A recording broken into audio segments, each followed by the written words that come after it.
threatened to abandon NATO. NATO wasn't paying their bills. I saved NATO.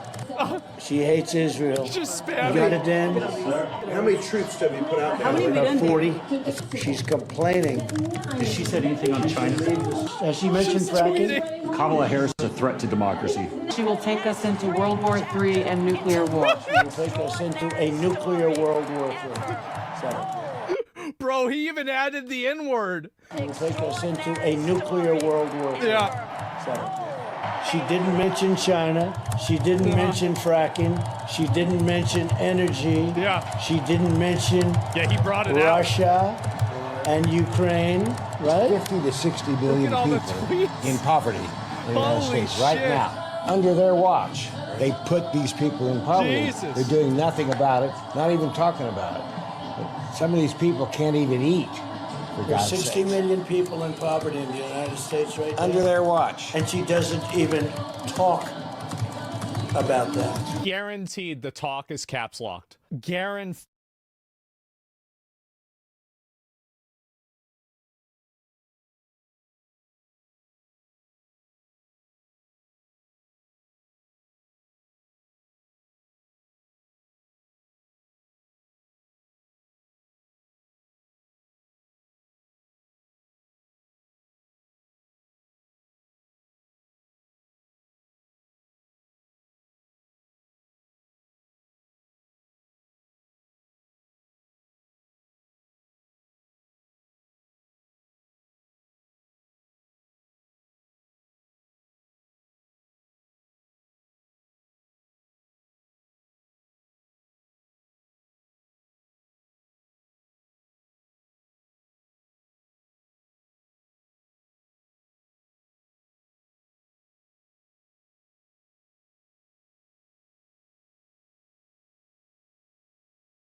We're standing here in Guangzhou Market, and I'm here with Jung Do, who infamously punched Johnny Small in the face while he was standing right here. Are you guys enjoying the stream today?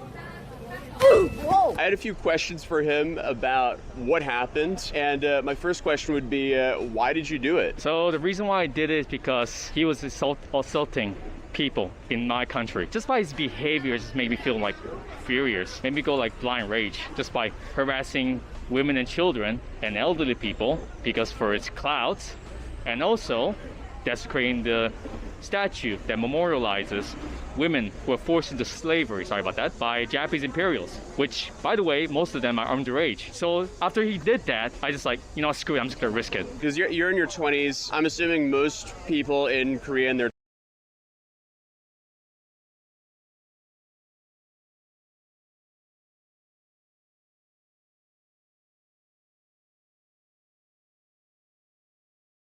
At Gamescom, they're currently showcasing a game about illegally crossing into the USA and processing the trauma from being a minority with real audio clips from real illegals.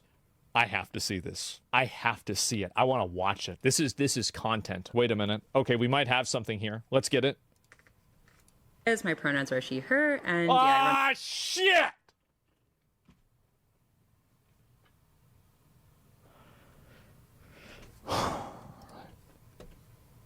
I just got triggered. Great. So I got a little intro. Thank you. My name's Carla Reyes. My pronouns are she, her. And yeah, I run a little indie studio called Anima Interactive. We're developing Take Us North, which is about migration across the U.S.-Mexico border, which is obviously a very relevant and heavy-hitting topic. Yeah. But that's why we found it important to talk about now. No, you're not going I'll share north. a little You're bit going about south. our behind-the-scenes in the development of this project, because it's very deeply rooted in research. Given how sensitive and complex and nuanced the subject matter is, we want to make sure that we are telling these stories. Are they going to research the way that illegal migrants steal the identities of American citizens and then claim their benefits illegally? I wonder if they're going to talk about that.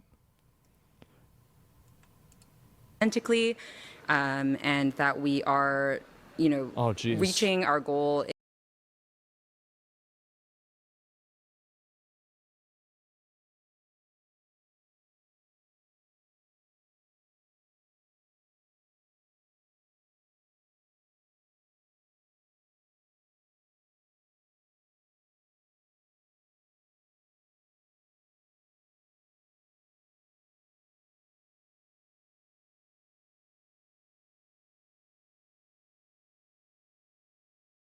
In trying to shift hearts and minds around this. So before I begin, I'm actually curious. Yeah, this isn't a game, it's propaganda.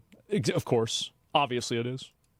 To ask all of you, because I'm mindful there might not be many Americans in the room. Are there any Americans, by the way? No, okay. Oh, okay, that's good. Okay, so could I ask, one guy. What are your perceptions around like the motivations behind migration?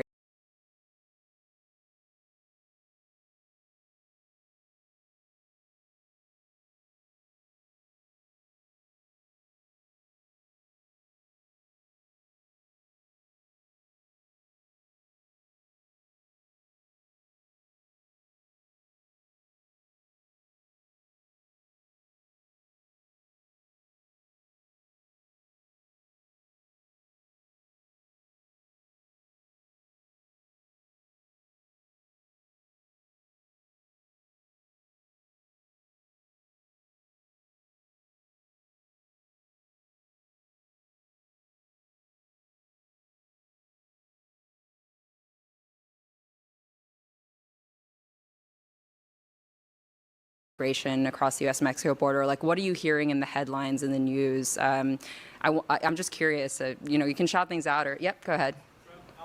Trump out. Yes. Okay. Anyone else? I just hope that China and Korea can save us from this madness. Maybe like South America can. Oh my God. There's somebody gotta do this. Like, this is bad. What do you think is the primary motivation for people from Latin America or otherwise crossing the U.S.-Mexico border? Who cares? Violence. Great. Okay, violence. Yeah. Yeah, Anyone that's else? the problem. Else? I agree. I used to live in El Salvador some years, and violence is the main. Yes. Okay. So this is great, because I think like in the U.S., one of the narratives that's being pushed is obviously, you've probably heard this. Americans are, they'll often say Latin Americans, or they'll be reductive to Mexicans. They will say like they're just stealing our jobs, right? Like They are. It's a fact. They're stealing the jobs. They're creating more traffic. They overload social systems. They steal people's identities to get government benefits. They steal, obviously, a bunch of other different type of entitlement programs like food stamps, etc. They do jobs for cents on the dollar that should be made for Americans, or they should be improved by automation instead of relying on illegals as a, working class of people. The reason why people think this is because it's true. And also, by the way, they just showed up in our fucking country. Why the fuck should we be okay with people showing up in our country? We didn't say they could be here. What a ridiculous thing to say. Oh, people want to come here. Too bad. It's like even the base impulse of this is outrageous. Like the amount of entitlement that these people have is disgusting to me. It is. It's absolutely disgusting. That's what the natives said too, no? Yeah, and look what happened to them. Not so good, huh? Yeah, I don't want to end up like that.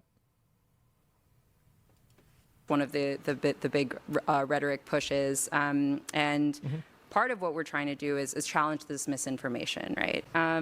So misinformation. Let me just quickly show a couple of videos here. So.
We've done like voice of the people style interviews to ask people about their, understanding about migration across U.S.-Mexico border. So let me see if this public opinion on why people migrate to U.S. Oh, hold on. I want to make sure this audio works. This is a video game? Friends. Let me see. Hold on. Let's try this. Quality of life, right? Like I think it's like most things when it comes to immigration. It's always you're either fleeing something or want to get to something. Yeah. Duh. And like I know there's a lot of like violence and like drug problems in and around the border, like with the cartels. Yeah. So I'd imagine it's just a lot of fleeing that really for human trafficking, safety for their families.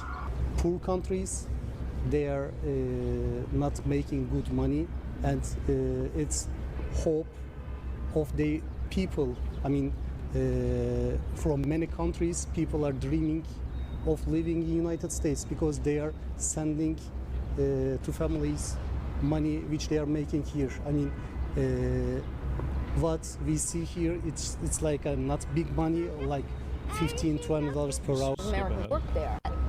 People would take who are more refugees than anything else, the jobs no one wants. The American dream, pretty much.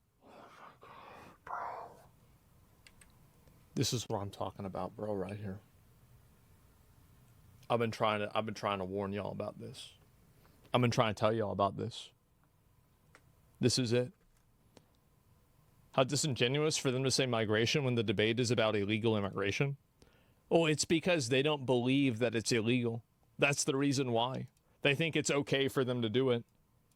Like they have some kind of like entitlement to come to America. It's outrageous. More refugees than anything else, the jobs no one wants. The American dream, pretty much. So coming from where my parents, ancestors are immigrants. But this time, I think from back then, it's completely different.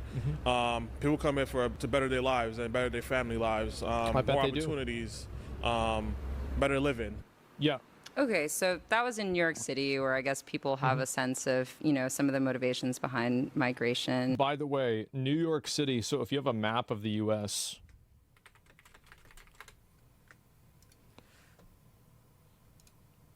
New York City's all the way up here, and the border's all the way down here.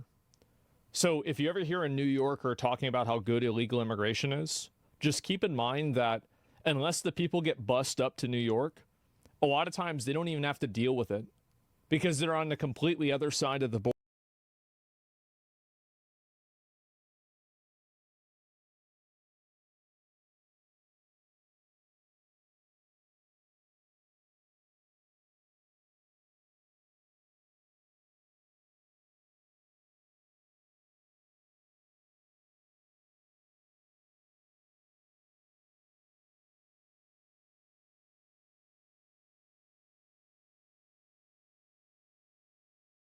Border.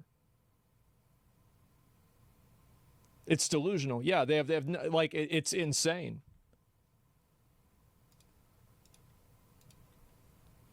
Yep. Let me just see. Martha's Vineyard? Is Yeah, it definitely. possible to raise the volume a bit, by the way? I'm sorry Jesus. to the AV team. Could people hear that okay? Or, oh yeah, it was fine? Okay, cool. All right, let me see if I can go back here. Okay, so do we get to watch the game?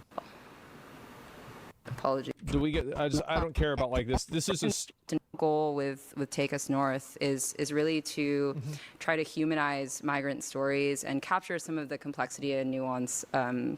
So yeah, as I said, it's a narrative-driven game, straight up inspired propaganda. by real-world stories. So we're conducting extensive interviews with Take Us North plays the role of migrant. Players assume the role of a migrant guy who embodies the complex interplay of duty and empathy. I wonder if he sexually traffics the women that he's helping move over the border. They probably won't do that, will they? No, because it might make what they're saying look bad, even though that's exactly what happens. I wonder if you're able to molest the women that you help come across the border with. Probably not. I wonder why. It's because it's not about telling an accurate story. It's about telling a lie. With migrants and asylum seekers, and I'll dig into our approach to that in a bit. But basically, in the game, you play the role Kids of a also, migrant of course. guide or a guia, often known as coyotes. Coyotes are often associated with the drug trade. You know, people mentioned carteles before, but it's more complicated than that. And it is more complicated. It's worse. That's why we want to show this game, because that's why we want to show this game, because we believe in video games as one of the most immersive art forms and as a tool to foster empathy and awareness of It's not empathy at all. You want to come to another country and experience its resources and then take advantage of it while not respecting that country's borders. You want to go into the country illegally against their consent. You know that you're not supposed to be here. You're going here anyway. You want to talk about empathy? I think that should start at the beginning whenever you come somewhere where you know you're not supposed to be. Why y'all put up with these retards? Honestly, I think that the time of putting up with these people is almost over. It is coming to a close, and I am so fucking glad. It's almost done. topics. Okay, so we watch those videos. Yes. Narrative vision, real world stories and hardship. We're collaborating with Undocumented Filmmakers Collective. Oh my God. So the project is really rooted in research, as I said. So we are collaborating closely with anthropologists. There's a lab at the University of California, Los Angeles, that's run by a professor called Jason. So they're working with a university in California for this. I would have never expected such a dramatic change of events. Wow. Can you believe that?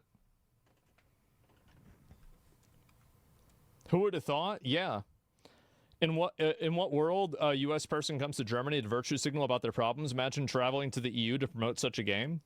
Well, I don't know where she's from. I have no idea.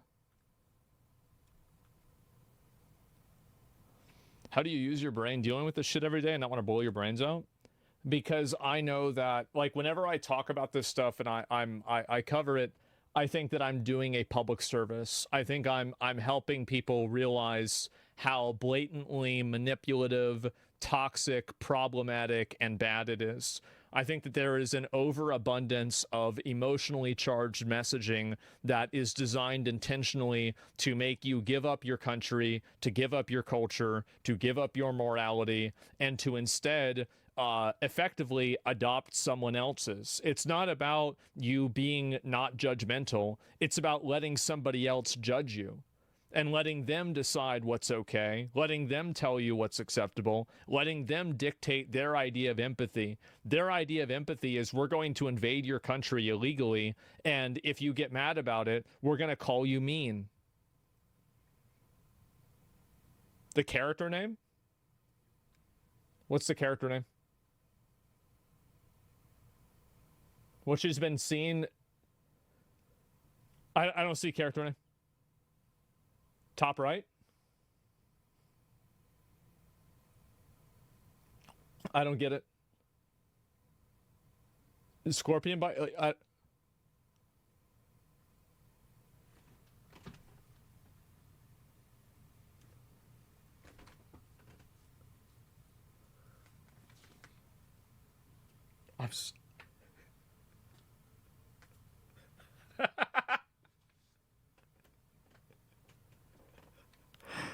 Oh, man.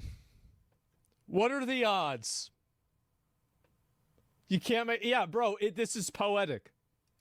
De Leon, who has done extensive research both in Latin America and along the border. He published a book last year called Soldiers and Kings, which is all about smuggling across the U.S.-Mexico border. And we've been working with his team. And there's also a collective of... Anybody who's doing any smuggling across the border illegally isn't a soldier, and they're certainly not a king.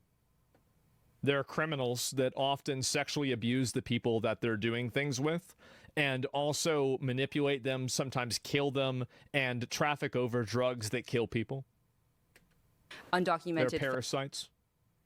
The people that do that are awful. Filmmakers in the U.S. So these are people who are artists and storytellers in their own right, but they actually also have experience of having crossed the border. So here you can kind of just see, like, side by side, a lot of the... Oh my God.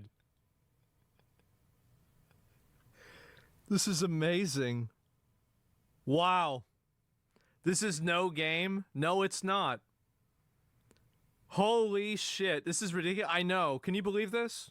The context that we're trying to portray in the game. So, of course, the U.S.-Mexico border, and it's primarily set in the Sonoran Desert, which is one of the deadliest migrant trails. And there are deterrence policies that Border Patrol has where they'll essentially, like, weaponize nature, and they're trying to keep... Thank God. Thank God. Be lucky it's not worse. That's some alligator Alcatraz shit. That's the way it should be. Migrants in the desert for as long as possible, suffering from, you know, extreme heat, extreme cold. Yeah, the migrants just spawned there. They chose to go there. You decided to do this. Walking days across the desert, and unfortunately thousands of migrants have died or gone missing on these trails. Then they shouldn't have gone on the trail. They shouldn't have done it. Yeah, they shouldn't have done it. Maybe if you don't want to have this bad happen to you, maybe just don't do it. Do not come. I've gone myself and walked along the trails and done, you know, on-the-ground work with humanitarian groups, and we'll talk about that. But there are also other aspects of the trail which I'll dig into. Oh my God! And yeah, just some examples of the team going to visit the lab at UCLA. Survival and hope in the world of human smuggling. What a bunch of fucking bullshit. This is the problem that I think these people have, is that they're like, you really think human trafficking is about survival and hope? Oh my God. Where we could see artifacts that were left in the desert by migrants. Can we see the video game on a yet? recent trip that I did on the border, What do you mean I about actually video games? found artifacts that migrants had left behind. So they're still doing this to this day. Artifacts? Well, she's acting like she's finding like a Native American Indian, like, fucking arrowhead from the 1400s. What, like a Coke can? Making this journey, even despite everything that's happening in the U.S., because there's a lot of misinformation on both sides, actually, right? Like, can of Pringles? Latin Americans and immigrants from around the world are being sold this concept of the American dream, and that you can cross the border in this way, and it's very complex. And one of the things, too, that I think is not captured very well is that migrants from all over the world are actually traveling to Latin America in an attempt to make the journey to the U.S. So that's what Donald Trump has been saying. Yeah. Yeah, that's the problem. Exactly. That's the issue. This is a little bit of a self-report, don't you think? you see people from Southeast Asia, from Africa. It's not just Mexicans and it's not just Latin Americans, right? And I think this is something that also not that many people are aware of. Everybody knows that. And in the game, we try to do this environmental storytelling that's based on... So let me get this straight. Your idea of environmental storytelling is putting 2 bottles of water next to some rocks. This is environmental storytelling. A lot of the research. So one example is migrants will actually carry these black water bottles because they believe that they're less conspicuous to U.S. Border Patrol. And there's this like saying where they'll say it's better to be hot than caught, in that like drinking, like having these black water bottles actually makes the water almost undrinkable because it's unbearably hot, right? It insulates the heat. But, you know, this is a very clandestine world, and something that we are trying to do through the game is shine a light on people and humans that are often cast in the shadows, right? They're fleeing persecution and violence, and they're living a life in hiding from the moment That's crazy. Wow. That sucks. Too bad.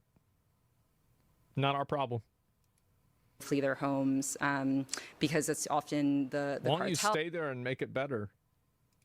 Cartels that are going after them, and I'll kind of talk about that. But and then they have to face Mexican Border Patrol and Border Patrol within Central America as well, where the U.S. has been training Border Patrol agencies in other countries as well. So it's a very complex, system and route, and it's not just happening at the border itself, but it starts all the way in South America. You can see an example of like a rescue beacon here. So this is real. The image at the top is, in the desert. Self-report red button. And you can see they have this illustration of like an emaciated, desperate migrant, which is just very sad and kind of repulsive to me, truthfully. Yeah, it is. I can't believe they'd try to come in our country illegally. This is the way that they try to weaponize your empathy against you so they can take advantage of you. Is that they say, well, we have to cross the desert. Well, no, you don't have to, because you shouldn't even be here in the first place. No, you shouldn't be coming here. You shouldn't be going in this direction. You shouldn't be trying to come into a country illegally. This is ridiculous. Not emaciated enough. I mean, she said like tons of people died doing it. I mean, I bet they did. Yeah. But they'll it's Border Patrol kind of saying like we'll rescue you if you need help. So they know that the migrants are in dire straits in these situations. And you can see how also in this entire story, Not once has there been any conversation about how the people that are the human traffickers are problematic at all. There's no conversation about that. It's because this is not an academic pursuit. This is not something that's being done in order for people to understand things. It's being done in order to push a specific worldview that is intentionally like subversive to America. And this is also true with Europe. It happens with Europe too. It's propaganda. So we've been collaborating closely with a shelter, and well, a couple of shelters now in Mexico, specifically in Nogales, which is on the border between Arizona and Mexico, which is where the Sonoran Desert is. And I've been going down there and also like on a bi-weekly basis, conducting phone and video interviews with asylum seekers and people who have, had to flee their homes because they've either been threatened by cartels in some way. They have not wanted to get recruited, especially in the case of young men, where young men are, it's either they join the carteles or they risk dying, right? And so their only option is to flee.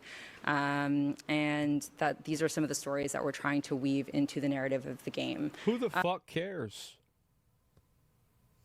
Like, who the fuck cares? Like, who cares? Like, what does this have to do with anything in the U.S.? Like, how is this our problem? It's insane, bro. Like, yeah. We gotta play this? We probably should. From a game design standpoint, we really want this experience to be, again, like, sensitive. We're not trying to glorify or glamorize this experience, but we want people to feel it, and we want to treat it with respect. So we're trying to balance these moments of tension. I just realized, look at this. So you have to walk around the spotlight, and you can see the two people that are avoiding border patrol. Like you see what's going on here? Oh my God! Right, and having to evade border patrol. He plays border patrol. With some I got a feeling you're not going to be able to. Not make it trauma porn either, right? I think this is something that, because they're human stories. At the end of the day, humans have a spectrum of emotion, and so there is, humor and deep emotion, love, etc., more positive emotions. And we also want people to reflect on the universality of migration. So even though this is like on the nose in the sense that we are portraying migration across the U.S.-Mexico border and it's a real world topic, this is something that's obviously very relevant here in Germany, in Europe, and around the globe. And yeah, it's a big problem over there too. It's crazy how this what the fuck is going on with these Western countries, man? This is bad. We want people to be thinking about this. It's real bad. I've also been meeting with some artists that work along the border. There's an artist called Alvaro Anciso. So he was a migrant from Colombia himself, and now he goes every week into the desert and creates these shrines to pay tribute to migrants that have lost their lives, where they'll find remains, either bones or full cadavers, and they'll work with forensic groups to identify them. So that's something that we try to capture in the game as well. Here's the game. The Beast. The Beast is a freight train that runs through Mexico where thousands of migrants ride on top of this speeding train. Well, it's not quite speeding, but even so, it's an incredibly perilous train. And, it's very common for migrants to lose their limbs trying to, get on and off of this train or being on board it. But this is one way to... This is what I find is so weird, is that these people view every negative consequence from their own actions to be somebody else's fault. It's like all of these bad things are happening to you, but somehow it's somebody else's fault that it's happening. Travel across Mexico, and it's something that we're capturing in the game as well. The Darien Gap is another very deadly migrant trail, which is between Colombia and Panama. You can see the border patrol agents that are T-posed around the water, I guess ready to arrest somebody after they get out of the water. Oh my God. and migrants will, have to trek through rivers and jungle. Yeah. And this is a very early prototype, by the way, but just kind of so that you get a sense of the visuals. These are other parts of the migrant trail that we are tackling to show again like the breadth of this story. It doesn't just start in Mexico. So as I mentioned, I've been working with some humanitarian Humane borders. Oh God. Okay, I'll go ahead towards the end. Why this matters more than now. We've been collaborating with. And, she's saying that she was talking about January 20th, the pain that the migrants felt because everybody received a notification that their asylum appointments. So they were. This is right. So Biden had an app for all of the illegal aliens who should have never fucking been here and asylum seekers who also should have never fucking been here. Trump, on the first day of the app, reprogrammed the app, canceled everybody's appointments, and then changed the app into a self-deportation app. Many of them had spent months, even years in hiding and in constant movement and migration, hoping for a chance to find refuge in the States. And now there is no asylum. Finding refuge. I wonder if somebody tried to find refuge in your house, would you be okay with that? Probably not, right? And so it's always, these people always like writing checks that somebody else has to pay for. And so this didn't just impact, immigrants in Mexico, but obviously on a global scale, there's been so much happening. And therefore, we need support, and we want to be able to support all of the different groups, both grassroots nonprofits, large-scale NGOs that are doing the work to try to ameliorate these conditions and try to these NGOs are going extinct, by the way, because the way that they were getting funded has been getting cut off. That's why so many of them have been shut down. Really make a change if we can do anything about it. Yeah. Okay. Do I have? Okay. Yeah, I'm no running out of USA time. ID. There's the trailer. Okay. Let's see the trailer. We won't do the trailer. Wait. So you spent the entire time talking about how bad this was and just playing your propaganda, but you're not going to play the trailer for your video game at a video game convention? Are you fucking kidding me? Oh my God. Okay. Yeah. Sorry. It's hilarious. Okay, I'm done. That was it. Wow. These are QR code. Thank you. Wow. Man. We have to set up everything for the closing panel. So you didn't even show the trailer. I don't even know what to say about something like this. It's so fucking ridiculous. Oh my God. Well, there it is. That actually made me kind of mad. I hate people like this. I hate the manipulation of it. I hate the way that they portray themselves as victims, as they're doing something wrong that they know is wrong. I think that they are just awful. And as I've said before, if it was up to me, we would be deporting every single one of them. And this is the migrants, asylum seekers. They would all be gone with no, maybe we could keep the 9s and the 10s, okay? But besides that, they're gone. I don't know what this is. I don't know. Yeah, this is the propaganda. Yeah, do not buy into this emotional blackmail. Do not buy into the manipulation. Don't let yourself be taken advantage of. All they want to do is come into your country and lie to you, emotionally manipulate you, and then take advantage of resources that they had nothing to do with building. So yeah, that's it.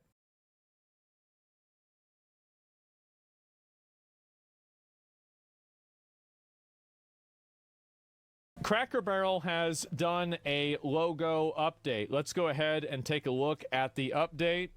Cracker Barrel. This is the old Cracker Barrel logo. This is the new one. I don't know how you do this. I mean, I was gonna make this joke on Twitter, but then I saw 50 other people already made it, so I didn't. But not only did they get rid of the barrel, but they also got rid of the cracker. They got rid of everything. Who the fuck asked for this? What's going on? Honestly, the feedback's been overwhelmingly positive that people like what we're doing.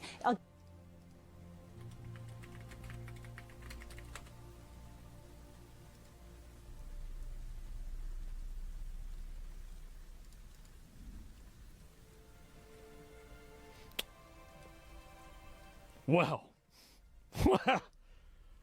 I mean, not really though, right? Yeah, I mean, but like, not really. Give you another soundbite. I actually happened to be in Orlando last week with all of our managers. We bring them together and every other year. And so she's the CEO. This has completely radicalized me against liberal women. It took you this long? It's the way it goes, right? Hey, you know, at least he got there, right? the number one question that I got asked, Michael, was, how can I get a remodel? When can I get a remodel? How do I get on the list? Oh, really? So because the feedback and the buzz is so good, not only from our customers, but from our team members. They want to work in a wonderful restaurant. So we're doing everything for our guests and our team members. Well, Julie Messino, it's wonderful to have you here. Pleasure to be here. Thank you again. Answering those questions for all the Cracker Barrel fans out there. There's a lot of great changes. Thank you so much. All right, thank you. So there's a guy that actually went into the Cracker Barrel. I'm pretty sure. Let me see if I find this video. A guy went in there and checked it out. So, and this is the way it is. Like, because we have a Cracker Barrel that's on I-35. My dad and I have been there. I mean, you in Austin, you know where it is. It's near the Cabela's. And my dad had been there. My dad and I have been there many, many times. This is the way Cracker Barrel looks. This is the way it's always looked, right? And so anyway, I love that. Yeah, this is, and again, you go there, and it is one. Mission accomplished. It's comfy. Yep, it definitely is. And so anyway, yep, it's a sacred, holy space. Yep, it was. Yeah, exactly, right? And let's see. So, Jesus Christ. Okay, let me see if I can find this. It's a uniform. Cracker Barrel CEO. Oh, no. Maybe they should just make it illegal to wear these glasses. I think that's the solution. Saw on the internet, dude said he ate in a remodeled Cracker Barrel and he hated it. And I want to join in on the hate. If the Cracker Barrel don't look like the Jim Crow South, I can't eat there. And everybody thinks this. Everybody thinks this, by the way. Absolutely. See, what a lot of people, and this is especially true with people that are not from the South, everybody knows that, yes, obviously, there used to be a lot of race stuff, and, you know, I'm sure there still is with some of them. But there's a lot of black people that go to Cracker Barrel. There are. There's a lot of Mexicans that go to Cracker Barrel. They love it. You gotta have the racism aesthetic. You gotta have the rockin'. Let me go back. I'll turn it up a little bit more. Saw on the internet, dude said he ate in a remodeled Cracker Barrel and he hated it. And I want to join in on the hate. If the Cracker Barrel don't look like the Jim Crow South, I can't eat there. Bring it back. You gotta have the racism. Bring back the aesthetic. Just the aesthetic, not the whole thing. Just the aesthetic. Aesthetic. You got to have the rocking chairs and the hint of segregation in the air. Bring it back. If I don't feel like I'm on the set of Sinners, then how do I know I'm in a Cracker Barrel? That's right. This is a gentrified Cracker Barrel. It is. They done took all the character out of it, and That's I know the edges of the pancake ain't burnt. I gotta feel like somebody wants to say, "Good morning, boy," when I go in. Oh, God. With respect. Yeah. And no respect at all. I feel like they want me to work there, but they don't want to pay me ever. And I've got to live there.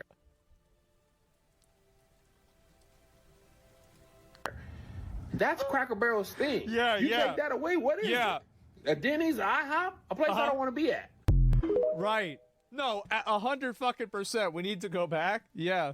Not back 150 years, just back 2 years. Just 2 years. That's it. That's all. Just 2 years. I'll watch the Benny Johnson video. Here at Cracker Barrel, we value diversity. Here at Cracker Barrel, we value diversity, equity, and... No, it's in the name. It's in the name. That's the last thing that you value. What do you mean? Inclusion.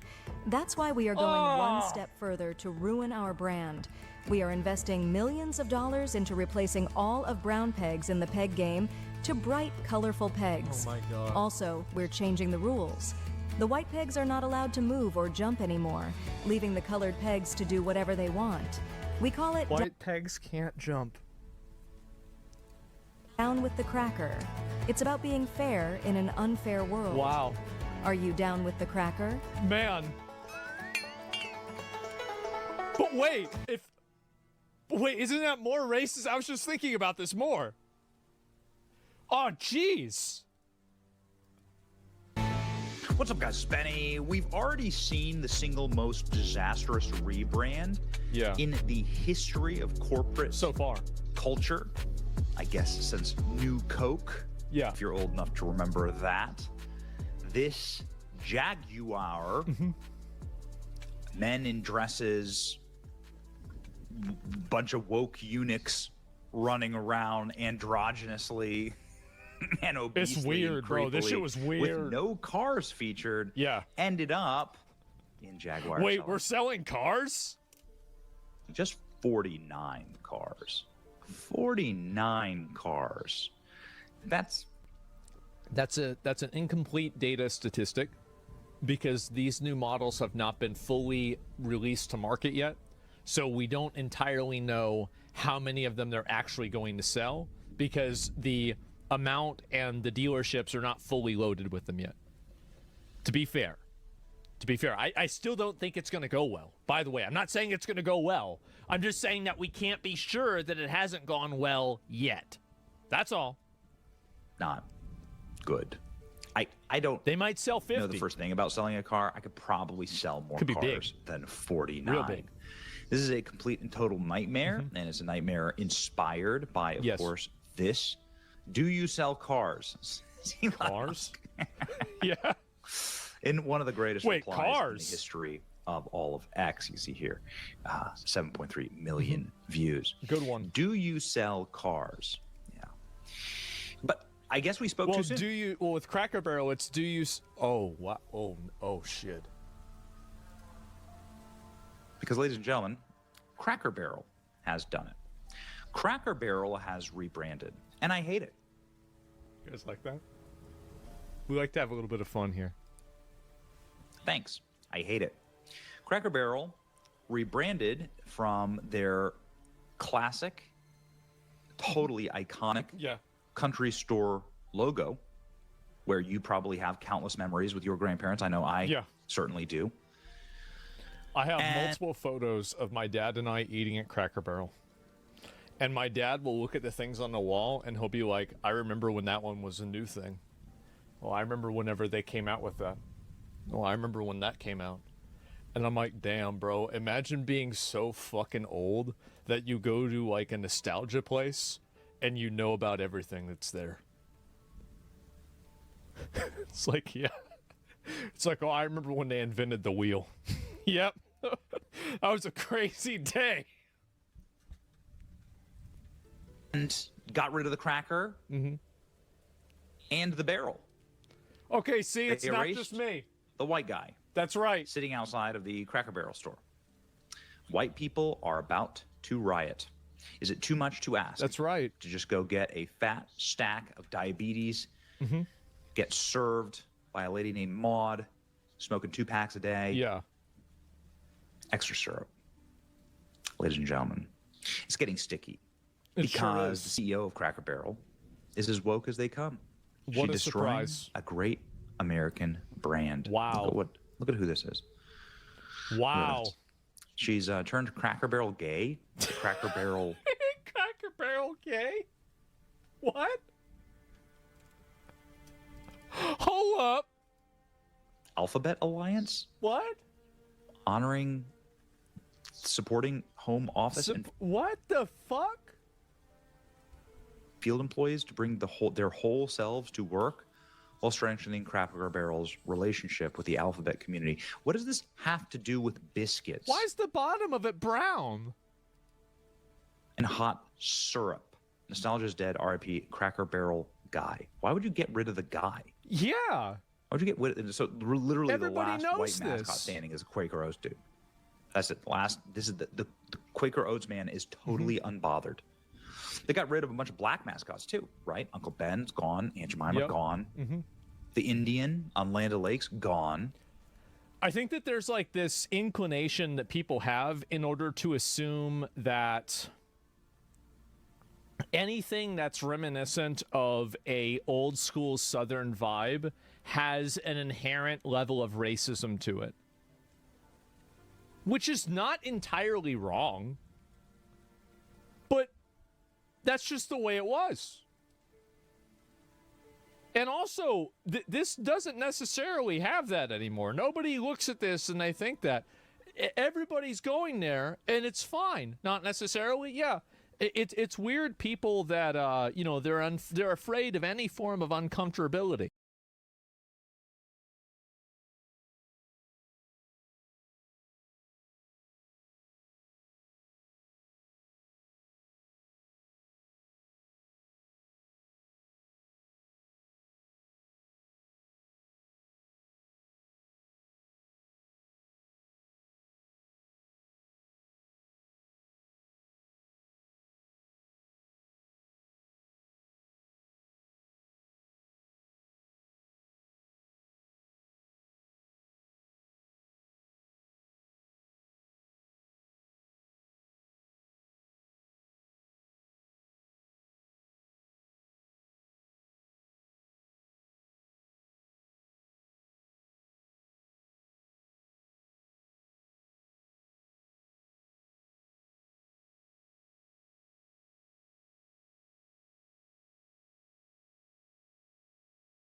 I think that's the issue.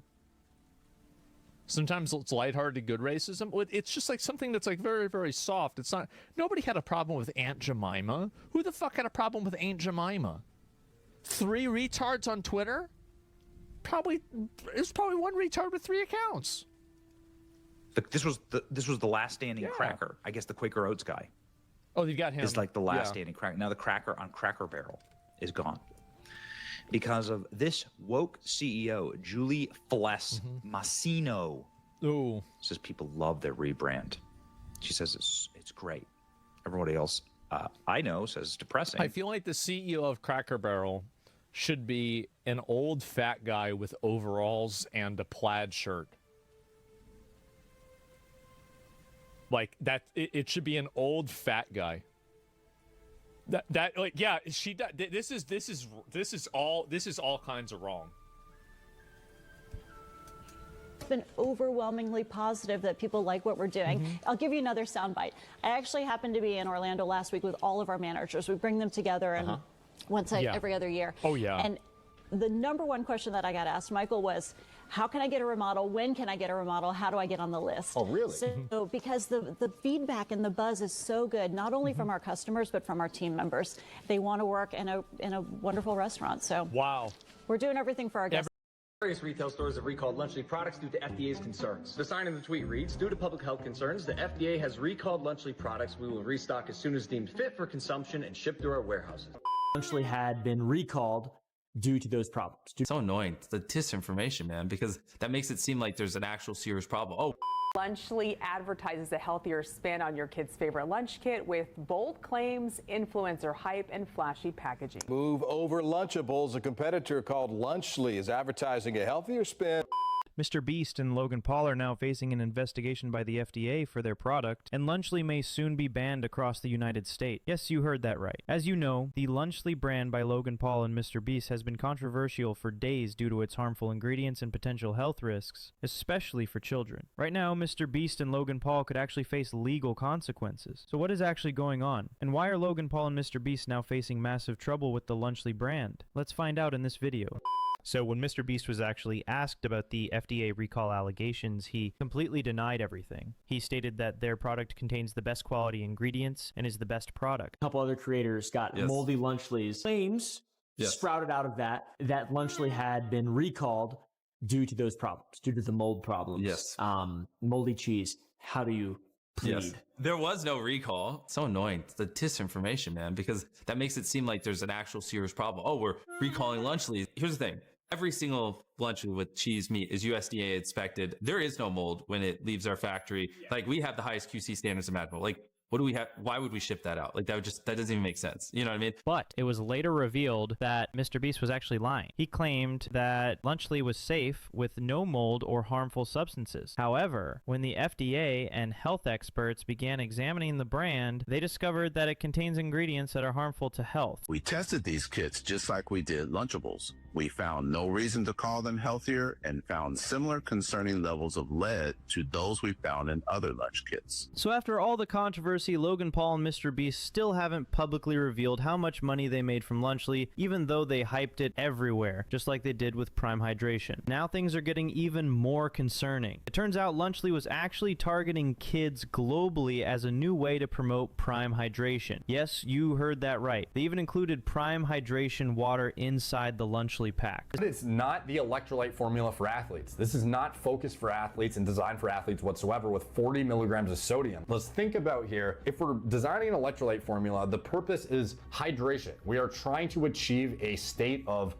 heightened performance through replenishing lost electrolytes that should already be in balance. So what Logan Paul and Mr. Beast said has now been proven to be a lie. As you know, Logan Paul and Mr. Beast have built an empire based on scams, and by using their fame, they have literally caused harm on a massive scale. They might think that because they are popular, no one can expose them. Even Rosanna Pansino, who revealed the mold issue. This is molded. That's mold. This is not safe. Some of the most brilliant minds of YouTube came together to create Lunchley. Who was later threatened by Mr. Mr. Beast and his fans. They claim that she only exposed Mr. Beast for money and fame. Footage of Mr. Beast saying some very inappropriate things has resurfaced because of Rosanna Pansino. If you remember, about a year ago, Rosanna exposed Mr. Beast for faking his videos, which led to a very public fight between the two that was covered by a bunch of creators. But Rosanna just shared this video on her Twitter page exposing Mr. Beast for saying some very wild things. Shut the Now all of the controversy. Let's go back to how Lunchley is now getting banned and what's causing it. As you can see, a report says that all of Lunchley's products are under FDA investigation, with involvement from the USDA as well. We also found out that the FDA is currently assessing all submissions to determine whether a public health advisory is warranted.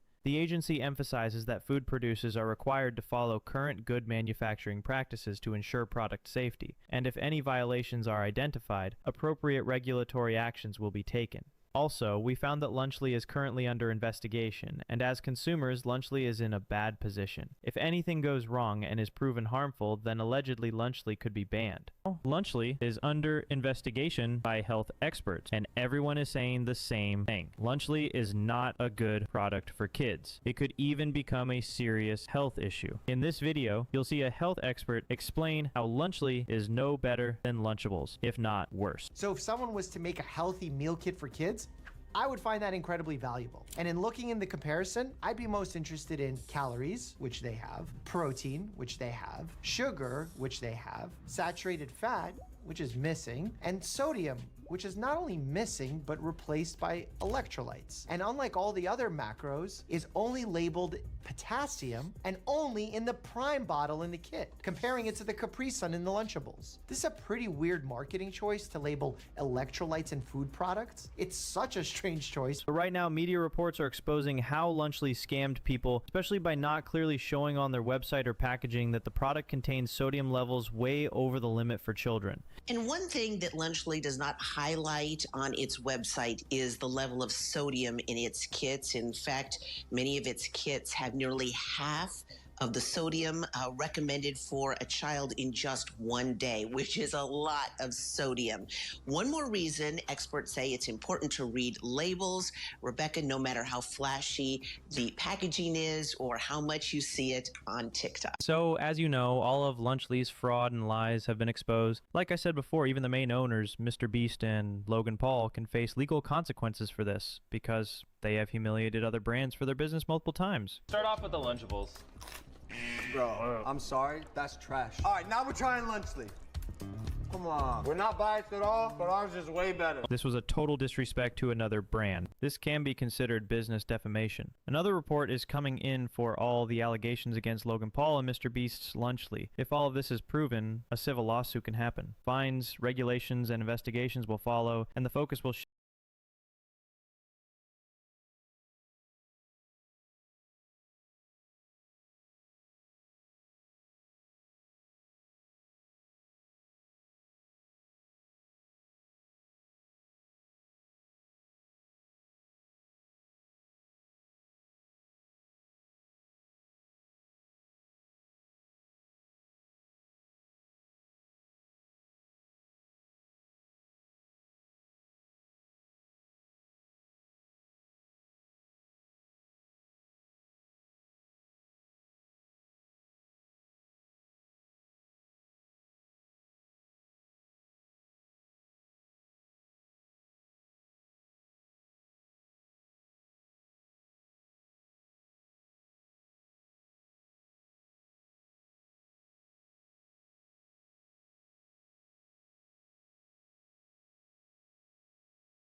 shift to the statements of Logan Paul and Mr. Beast. They could face defamation consequences as well. So right now, Logan Paul and Mr. Beast are in huge trouble because of their scam empire. Just think about that. How can someone with a scammer's mindset do this? He's literally hiding everything from people to make the product seem better than it is. That's probably why he never revealed how much money he's actually made before. Okay, now let's move to another big topic. Why did Mr. Beast even cooperate with Logan Paul and KSI, considering their brands and hydration drinks are also shady? Once on a podcast, Mr. Beast even talked about this with Logan Paul, as people were accusing their Prime hydration drink of containing chemicals. You're telling me you don't purposely just put, what is it, forever chemicals in your drink to... Bro, we were shocked. Yeah. Me and him are talking, we're like, yo, what do people You don't think just this is? bust open barrels of forever chemicals What? and dump that in there? Like, what do you think this is? Like some fucking rinky-dink operation where that's like what we're trying to like...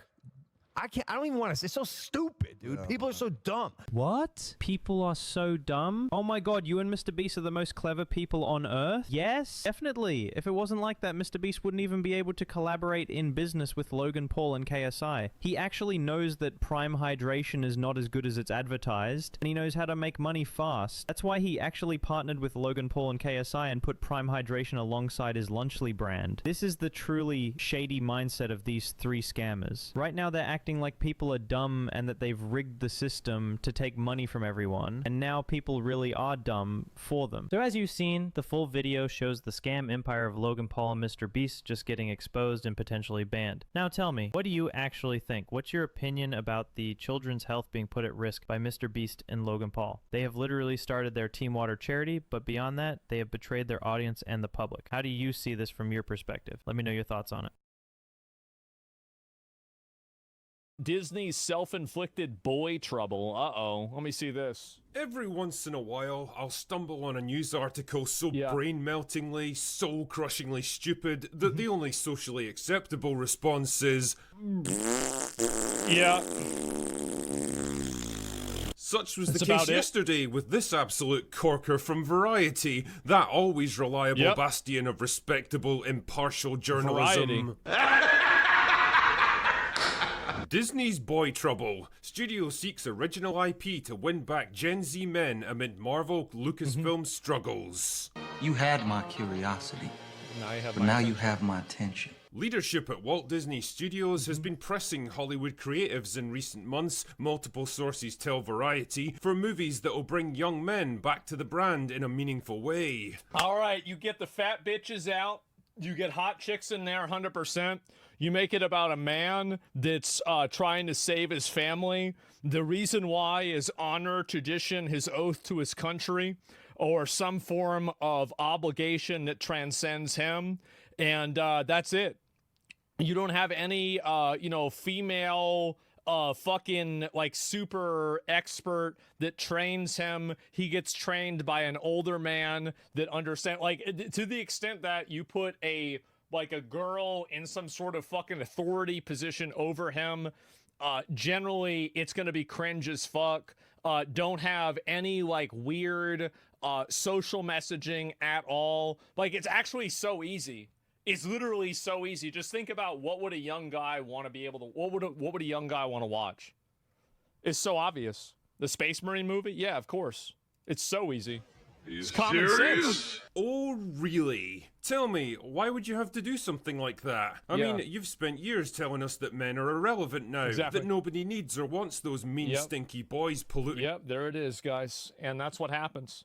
Is that you make this content, and you make this content for an audience that doesn't exist. Like, they think they can just shift Star Wars to being a girl franchise.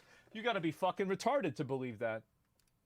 Culture with their toxic masculinity, that male and pale is stale, that the future is female. Why do you care about attracting men to your brand all of a sudden? Thunderbolts of flop. Flop. No. Fuck. And therein lies the rub, dear viewer. You might utterly despise men and everything they represent, but when it comes to that increasingly uncomfortable meeting with the accountants every few months, well, it turns out that you kind of need them. Especially young men, who seem to be quite a powerful demographic these days. Well, they are. They're a massive demographic, and they also spend a lot of money, too.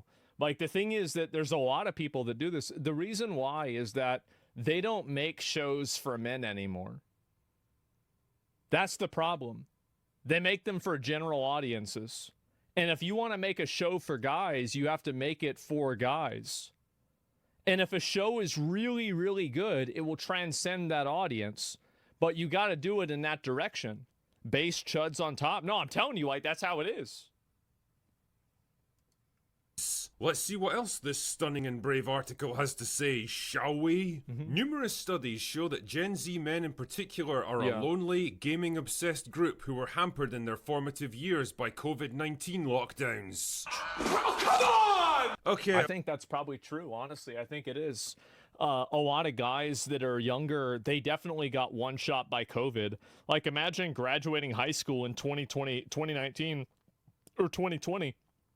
Like, you're set up in a situation now where you're totally fucking isolated from society. You spend those years where, like, you're supposed to be hanging out with your friends, like, after high school, like, in college or whatever, going to parties, and you spend all that, like, and you're fucking quarantined, literally. Yeah, that's going to be a huge problem. That's going to negatively affect people a lot. Okay, I'm going to stop you right there before this COVID, journalistic retardation goes... True, but, like, COVID, like people a lot. Okay, I'm gonna stop you right there before this COVID, journalistic retardation goes. True, but like COVID multiplied mental illness in the country, I think by 3x. I think at 3x mental illness. I don't think we've recovered from it either. Any further. Real bad. Let's be clear about one thing. Young men were not hampered in their formative years by the lockdowns or the patriarchy or global... I do think that they were... I do think lockdowns negatively affected everybody, and I think lockdowns were a factor. I do. But, like, sure. But, like, it's also women, too. Warming or social injustice or any of the other bullshit excuses you're going to try to throw in. I just think that, like, guys, you're a young guy. Like, do you really want to watch two girls that have every privilege in the world talk about how bad men are? Why the fuck would you want to watch that as a guy? Like, you just take a step back and just ask yourself the common sense, obvious question. Why the fuck do I want to watch a bunch of bitches sit around and talk about how I'm bad? What the fuck? What the fuck is wrong with you? Of course not. Yeah, it's some cuck simp shit. To obfuscate the truth. They were hampered by an entertainment media complex that spent most of the past decade systematically trying to obliterate them from modern culture. Exactly. Yeah. No, he's completely right. He's cooking so, oh my God. Been berated, insulted, deconstructed, mocked, lectured, misrepresented, gaslit into believing their every natural instinct was wrong and evil, and simultaneously labeled as useless and irrelevant, but also somehow the cause of every negative thing that ever happens in the world, depending on which explanation is most expedient. I'm so it's so obvious, right? I mean, like, anytime that I see something like that, I immediately think it's gonna be garbage, bro. Like, I do. Like, I'm sorry, like, you thought Star Wars Star Wars is basically just a medieval knight film with laser swords, okay? Like, where people are literally cutting each other's arms off. You think you're gonna make this into a story that girls like? What are you, fucking retarded? Like, really? How can you be that stupid? Fucking tired. I thought I just needed a night's sleep, but it's more than that. And every single time they've dared to defend themselves or push back in this completely one-sided war, they've been dismissed as sexist, misogynistic idiots and bullied or attacked into silence. Is it really that much of a surprise that after all of this, after realizing the deck is This is the reason why anime and manga is so popular now. Is because, and this is the reason why games from China are growing so much, and like non-Western culture games are so popular, is that I think that there is a huge, like, I don't want to consume content that's made by people that have some sort of lingering resentment towards me. And I think that a lot of people feel that way. So I see something like this, and it's so obvious why it's happening. hopelessly stacked against them that not only can they never be allowed to win, but they'll be actively punished for even trying in the first place, they finally decided, fuck it, I'm just not playing anymore. And they hit back with the most powerful weapon Well, it's left. like, why would you want to watch, like, for example, like, why would you want to watch She-Hulk if you could watch Demon Slayer? Or you could watch Vinland Saga as a guy? Like, there's literally zero reason to want to do that. In their arsenal, their wallets. Yeah, if companies like Disney for decide free to rent, use their platform to beat young men over the head with the message that everything male is inherently Yeah, you got. Yeah, I think Solo Leveling is a great example. Like Solo Leveling, this is the male power fantasy personified. It is. If you want, and it was the most. I think right now it's the most popular anime on Crunchyroll. Like it's super popular. People love it, and so really, I mean, So like, how is it that the Japanese have been able to figure this out, and you used to have this figured out, but now you forgot it? I think that the real truth is that they didn't forget it. They just don't want to accept that it's real. And I hope, like, I'm so proud of all of the young guys for just totally tapping out of this weird feminized cuck bullshit where they're constantly submitted to humiliation rituals, like Luke Skywalker turning into like a fucking like goat milk eating like bitch boy. It's embarrassing. Y'all like, yeah, stay strong, brothers. Then I guess young men just won't watch their stuff anymore. It's not exactly rocket science, but holy fuck. This article and others like it will explore every possible explanation except the simplest and most obvious one. And I think we know why. It actually kind of reminds me of all those articles cropping up on feminist websites these days decrying the lack of male attention after those very same sites spent Men just leave women alone. Okay? Complaining about men being too forward, too assertive, too interested, too creepy, and gosh darn it, why can't they just leave us all alone? Leave me alone. Gee, I wonder why they're not interested in dating anymore. It's a total it's because women want both. They want guys that they're attracted to pursue them relentlessly, and they also want guys that they're not attracted to never talk to them.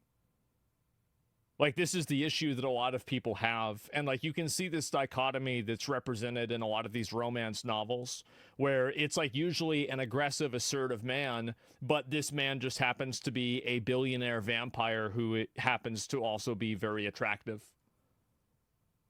Like, that's the difference. History to me too, ladies. The irony is that Disney already had access to some of the biggest and most successful male-focused brands in history. And yes, both Star Wars and Marvel were decidedly male brands. 100% for guys. Like, Star Wars is 100%. It's not even a question.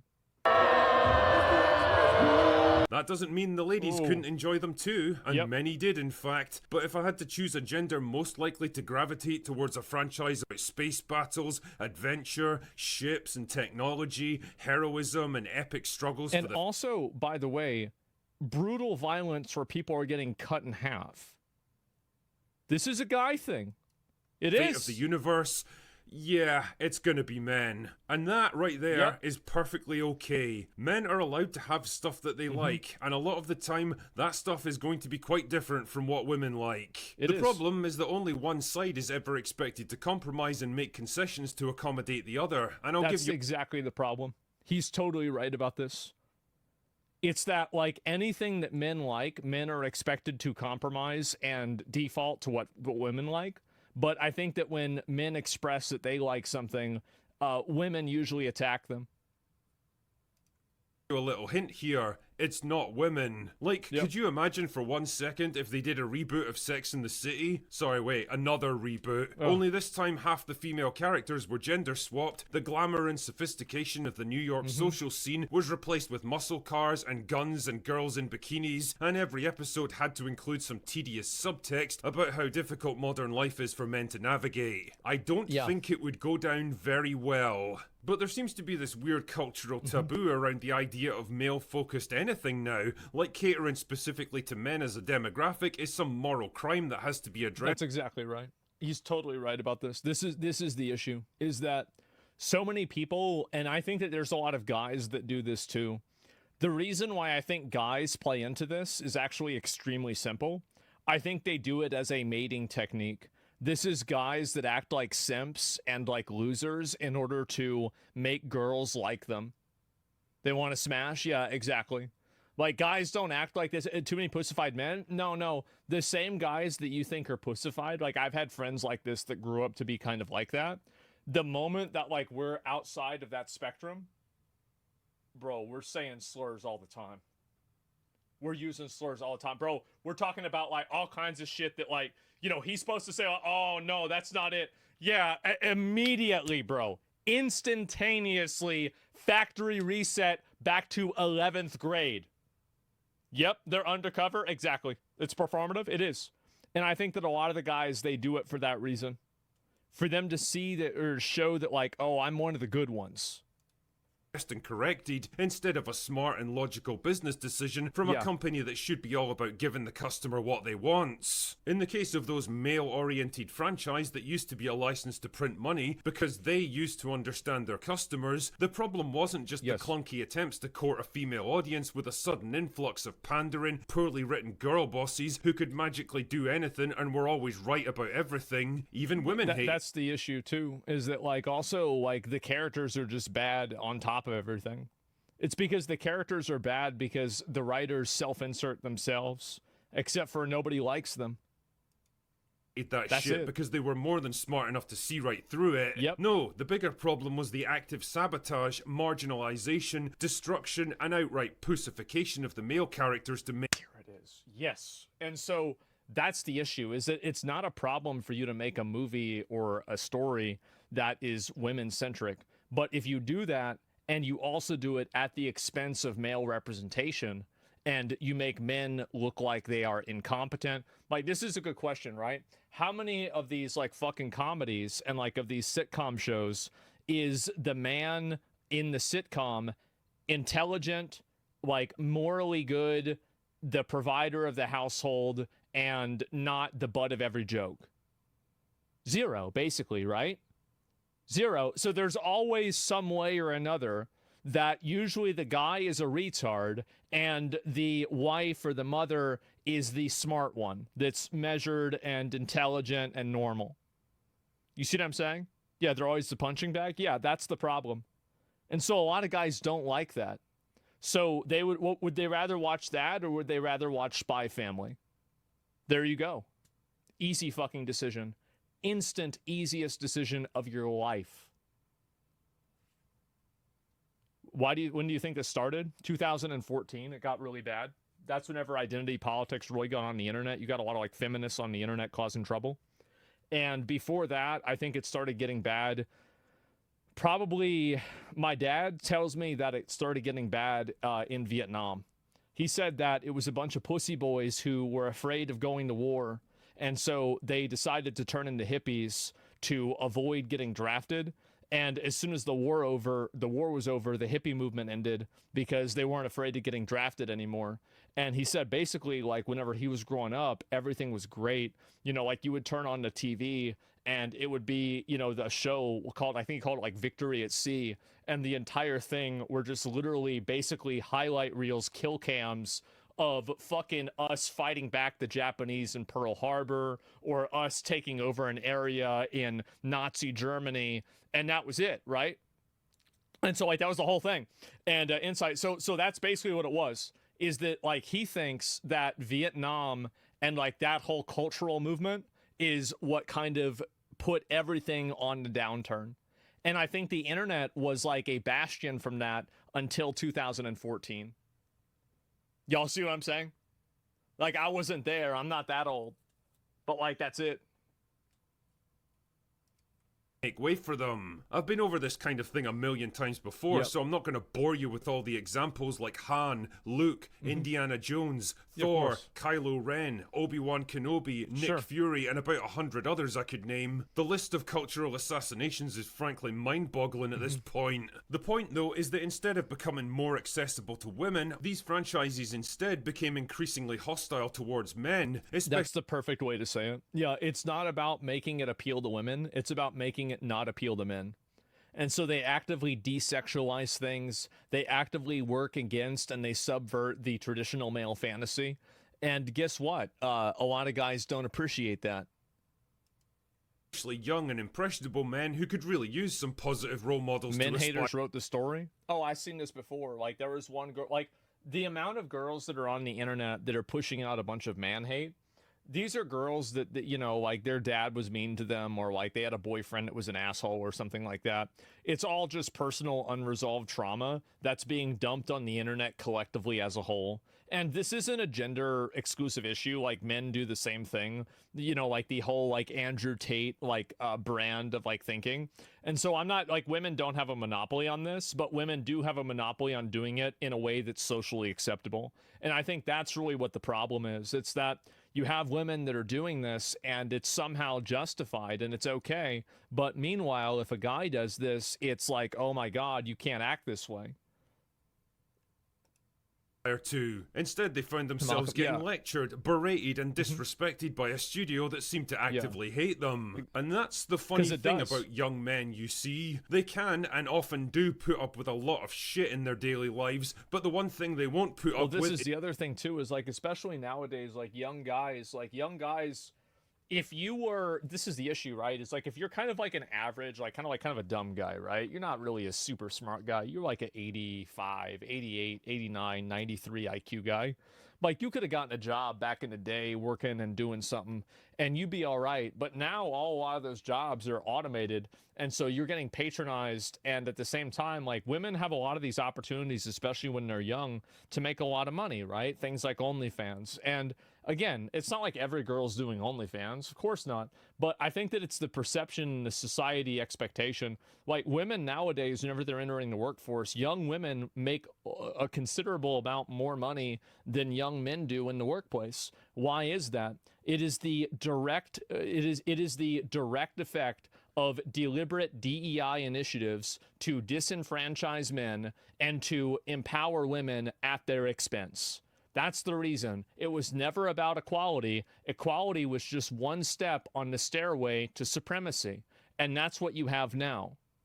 We hate corporate life as well. Yeah, that's why you have HR running everything and you're getting tone policed constantly because you say something in a way that hurts one person's feelings. It's ridiculous. And so, and I by the way, I just straight up say this shit. I know that some people are going to get mad that I say it as raw as I do. But somebody's got to. Somebody has to, and that's where it's at. And so, again, they even made Boyle from Rabbit. Well, I don't know about that. Kindergarten ethics, exactly. And it's never really about equality. Yes, the HR is all women. Yeah, it's HR, fucking reputation, fucking assassination, weird shit like this.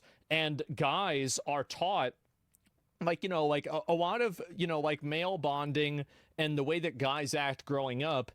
Every way that guys act growing up that is in any way physical or has any friction or is coarse in any regard, this is all massively stamped down by schooling. And meanwhile, schooling is catered towards making it accessible and the most appealing for women. That's mainly what happens. Who pushes these changes? Women do, and men that want to fuck the women that do. That's the people that push the changes primarily. And so anyway, now you have a lot of these guys, and so they're like, well, I'm getting fucked in my real life. I'm losing out on internship opportunities.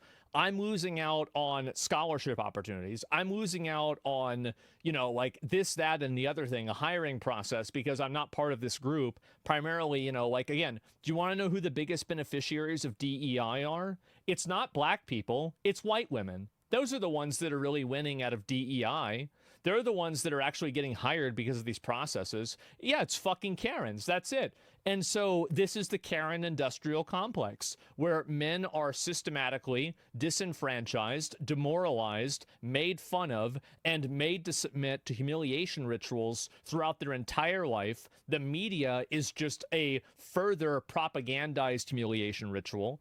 And at a certain point, a lot of men tap the fuck out and they go on the internet. That's why people are like this on the internet.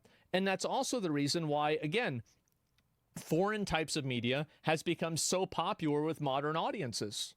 That's why anime is so popular. That's why something like Berserk is popular. It's popular because it's something that it's made for them as an audience. One Piece is made for guys. The guy who makes it says that. Shonen literally is like young boy anime in fucking Japan.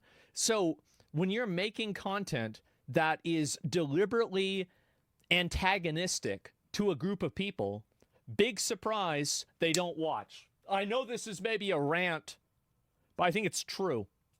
It's very true. Is disrespect, especially from a fucking company that wants them to part with their hard-earned money for their privilege. Add all these factors together and you get a conclusion so simple and obvious that I can't believe I'm even having to say it, but here we are. When you decide to treat half your audience as the enemy, that's exactly what you turn them into. You really do get what you fucking deserve. And in this case, Disney deserves to lose half their audience because they gave them absolutely no reason to stick around.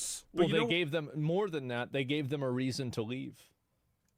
What? Rather than signing off with some smarmy little fuck you, I want to pull something positive out of this situation because it seems like even Disney are beginning to acknowledge how badly they've done wrong. I don't think that the modern studios will be able to recover from this, by the way. I don't think so.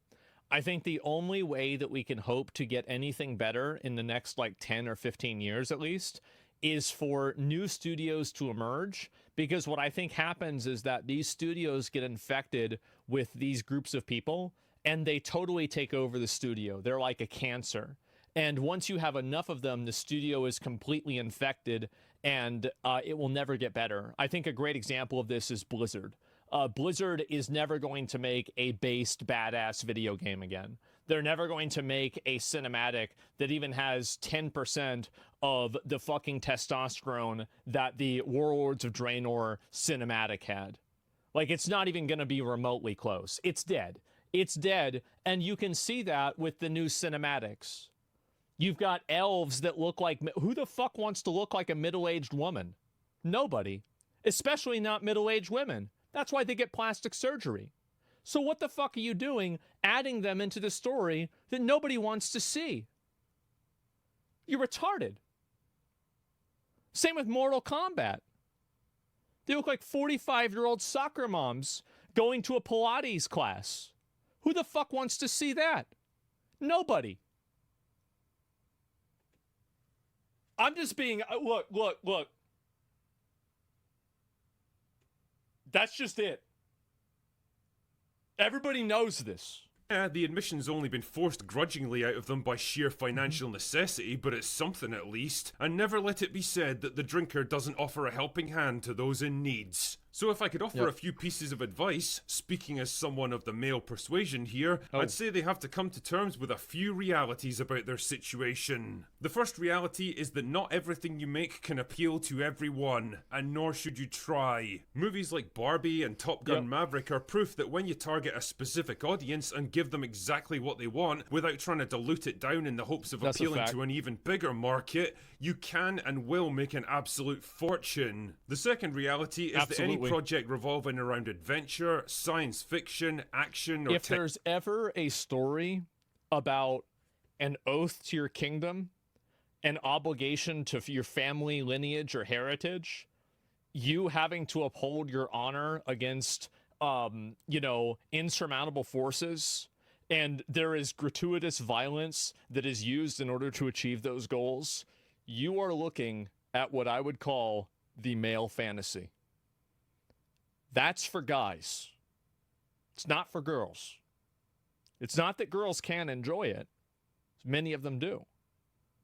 But it's for guys. Technology, like say, I don't know, Star Wars and Marvel, is probably gonna skew male. I don't know what to tell you, man, but men and women tend to be interested in different things, and no amount of social conditioning or deconstruction is ever gonna change that. And if they're your two biggest franchises that you probably want... And the problem also is the toxic positivity that this culture is enforcing inside of workplaces. Because if you're the guy that says, you know what, maybe we shouldn't have a bald, fat, middle-aged woman replace the hot girl in latex that was in the previous movie, in this remake. you get called a sexist, you get called a misogynist, you get called a bad person, and they destroy your character, and you end up getting fired, and you lose your career. That's the issue. That's where, you lose your job, right? Yeah, you're peer pressured into quitting, exactly. And so instantly canceled? No, you are. Like, that's really what happened. And do you have bed bugs? Fuck, no, I don't have bed bugs. Who the fuck has bed bugs? I'll be right back. Sorry about I use the bathroom real quick. But yeah, no, I love this video. This is so true. How'd you end up enjoying Freerun, even though it isn't aimed at guys? Because it's a good story, and truly beautiful and great stories will transcend gender boundaries. Like Lord of the Rings, like Freerun, like the Bible. That's the reason why. And also, it does appeal to men. Himmel the hero is great. Like, you've got tons of characters in that story. There's no men in that story that are just like these, like basically feminist caricatures or minstrel plays of what a tough guy is supposed to be. Yeah, Stark is there too. Yeah, Stark he's not a loser. Like, he's a goofboy a little bit. Yeah, sure. But he's not, he's not a joke. Yeah, that's it. Yeah, exactly. And that's the difference. To resurrect and get profitable again, then you're going to have to accept that your primary demographic is men and cater the content accordingly. Of course. The third reality is that you need to bring back masculine heroes if you want to get a male audience back. Wow, what a surprise. If you want to have guys watch characters or watch your show, you have to make the show about guys. Can you believe that? Wow, what a surprise. And I'm not talking about the safe, feminized, corporate-approved Pedro Pascal brand of It's just some gay shit, bro. Like, guys don't like that. I'm sorry, they don't. They don't. Like, I don't care what somebody wants to say. It doesn't sell. It doesn't fucking sell. It's obvious that it doesn't fucking sell. Stop trying to sell it. If you do, you're gonna fail. That's the reason. Masculinity that's basically just a woman with a mustache, but the actual male archetype of masculinity that's been practically outlawed in modern media. Men who are smart, capable, assertive, confident, complex, and maybe even a bit dangerous, who don't resort to verbal diarrhea or fold like a house of cards the moment a woman challenges them on something. Exactly. Those are the kinds of characters that men have been drawn to for decades, and guess what? No. Millenniums. You go back at stories in the Bible, and it's like this. You go back and you look at stories in the Odyssey, it's like this. This is fucking Beowulf. This Samson, yes, exactly. It's not like they just invented this in the, in the 1900s, we invented masculine. No, this is the way it's been for fucking ever. It's been this way for forever. Or if I could say decades, yeah.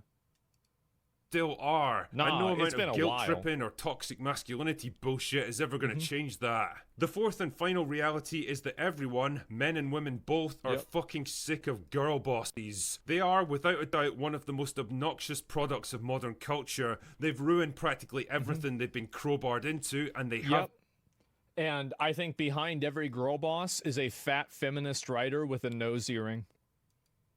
To go. That doesn't mean for 1 second that you can't have intelligent, complex, capable, and well-written female characters that push and rival their male counterparts. In fact, you absolutely should. But the days of one-sided contests where women always have to win to put men in their place, or invincible power fantasies that are either the writer's revenge fan fiction or walking inferiority complexes or revenge fan fiction. That's a good one.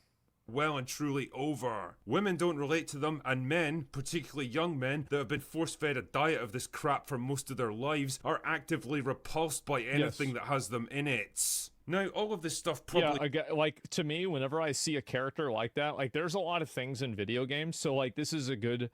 if I can't tell the gender of characters in a game, I immediately assume the game will be garbage.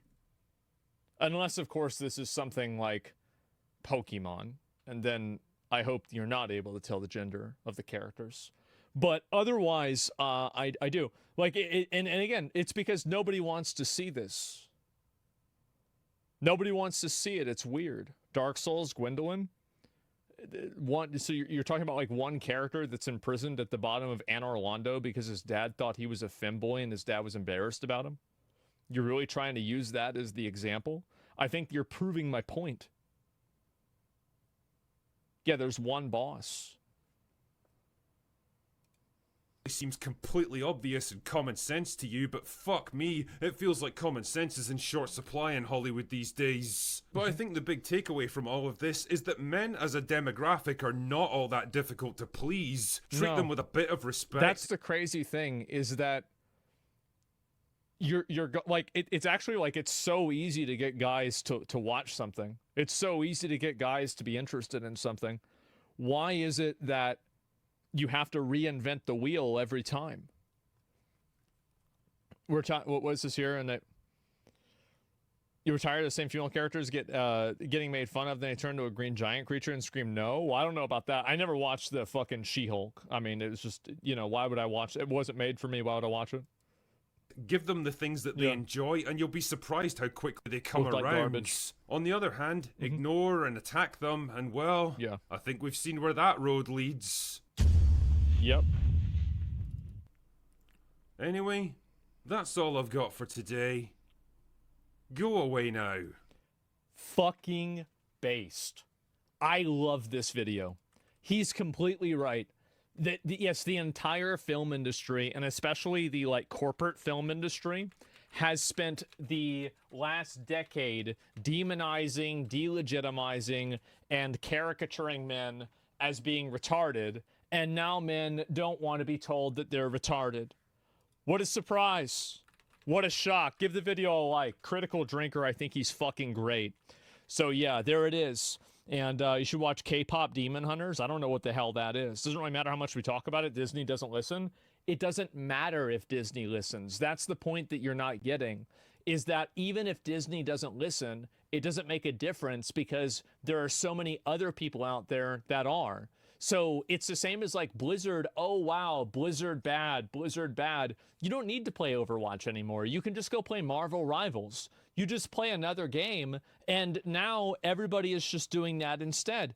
So that's really what the difference is. The problem is that there have to be audiences and opportunities that are in other places, and now they are. So yeah, let's see here if I can find it. And doesn't sound like liberal more every day, finding something to complain about with every corner. You say that, bro. Everybody says that, but this is a fact. This is the same thing I've been complaining about for a while. And also, the more you can't go and. I understand that there's a lot of left-wing liberal people that think that, oh, if I use the word that you use against me, against you, you're going to agree with me. This is not going to work. It doesn't work. It's emotional manipulation. It's dishonest emotional manipulation. Nobody takes it seriously. It's not effective. Nobody believes it. It's just embarrassing. It's embarrassing, oh, wow, you're being woke because you don't like something, and you don't like woke stuff. You're not going to use that on people and then have them actually capitulate to you. Now, they might think that it's funny and you might trick some people with it, but trying to do it is just, it's so blatantly dishonest that you're not going to appeal to anybody like that.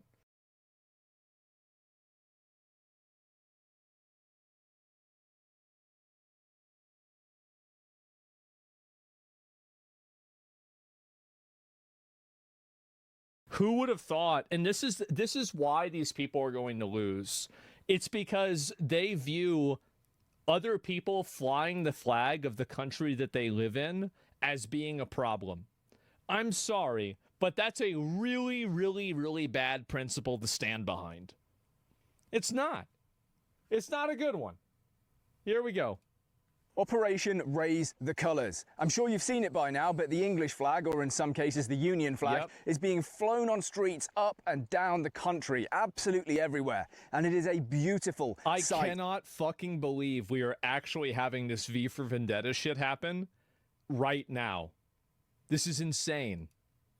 To behold. In fact, I think this is nothing short of a genius tactical rebellion by the English people, but not everything is so rosy, because some of the people putting flags up in the street are now being seriously attacked. What a surprise. Yeah, let's talk about it. If you're Italian or American or Polish, you probably look at this and think, so what? Everywhere I go in Poland or Italy or America, I see my own country's flag.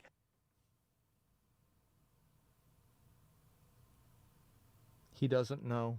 Brother, we have the same problem over here. Yeah. Oh, we got the same issue. No big deal. Except it is a big deal in England. Because in England, we don't fly our flag. We've been told, in fact, not even told, we've been gaslit for decades into thinking that we should be ashamed of our own flag, of our own history, of our own heritage. Yeah, great. Yeah, allow a foreigner to come over to your country and tell you that you should be ashamed for your nation's flag. How? It is amazing that people let this happen. I see other countries' flags more than my own country's. As I said, if you want to tell if a protest is in America or not, if there's a bunch of random identity flags flying around, then it's probably in America. Our own culture. And if you don't believe me, take a listen to this. Well, I think this is the problem. It's not that the far right have co-opted the flag. It's the fact that we don't seem to understand. The far right have co-opted the flag. Have you ever thought about the subtext of that? They've decided to co-opt being patriotic, and this is a huge problem for us. Understand what this country is and the history of these symbols. So both of the flags which you've displayed here, those are the flags which flew on ships which enslaved my ancestors. Those are the flags which the British Army marched into places like India. By the way, whenever they went over there and the ancestors that your ancestors were fighting against ended up beating your ancestors, and then they sold your ancestors to the people that showed up with those flags. Important distinction here, okay? It's not like they just showed up with a bunch of lassos and nets and said, all right, let's catch them all. No, you got sold into slavery. A lot of these people got sold into slavery by other people in those countries after losing wars and conflicts. Yeah, they sold you out. Pakistan, Bengal, Africa, and colonized 25% of the world. The reason the far right picks up these flags and has consistently, since the 60s, 70s, since my parents' generation have been in this country, is because these flags represent the racism which they are putting out into the world. Oh my God. That's right. That's right. Here's the problem that I think this guy's going to run into. Is that people are so fed up. They are so tired that they're going to start agreeing with you.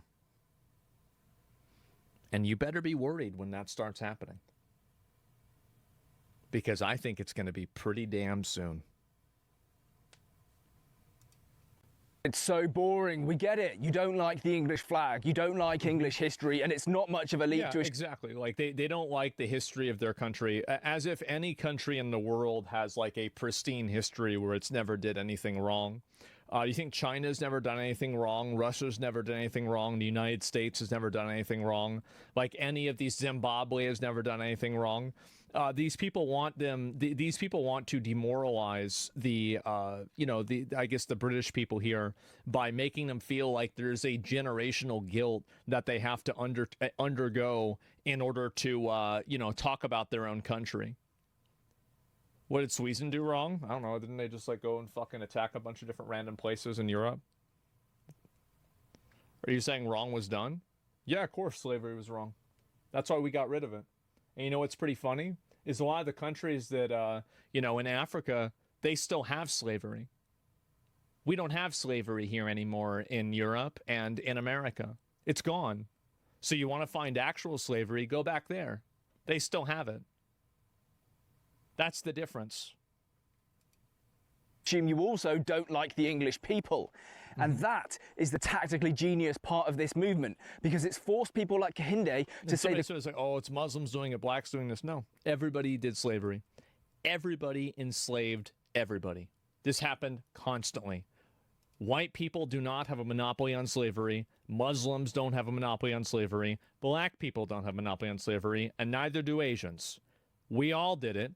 It's a pretty simple, if you're like a caveman, the idea of getting another guy to work for you, and if he doesn't work for you, you're going to hit him in the head with a stick.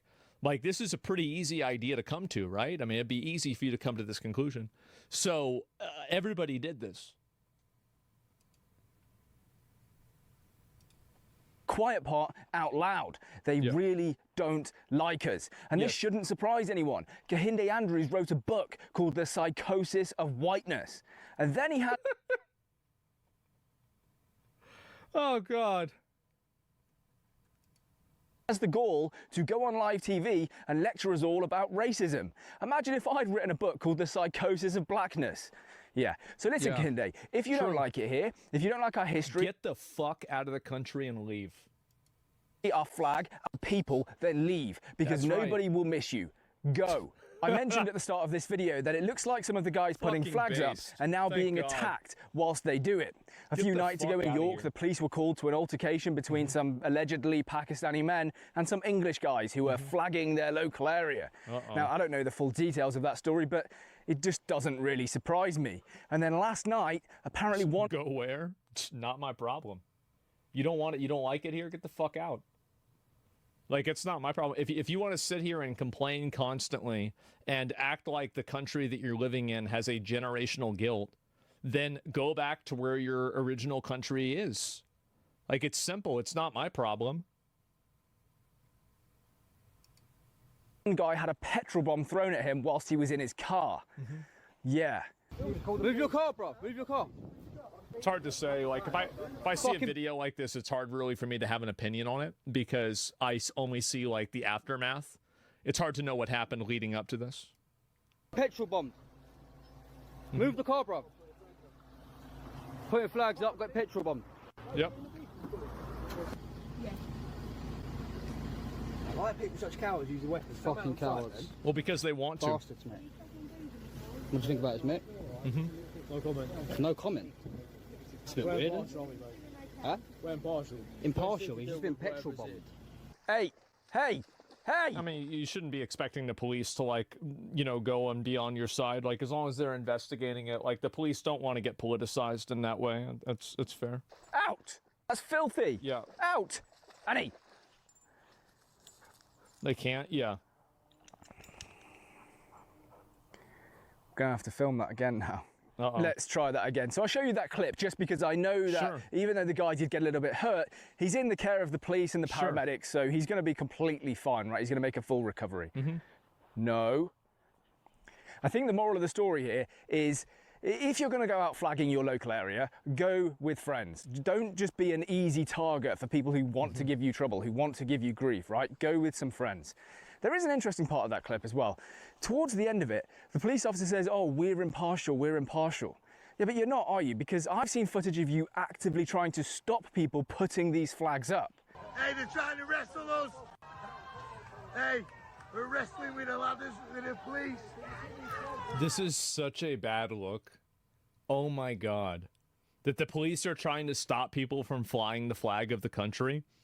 This is going to backfire so bad. Oh, man. They outlawed knives? Go on, Belli! Fucking one of the soldiers, boys! Police is Karen infested, Go yes. on, Belli! Yeah!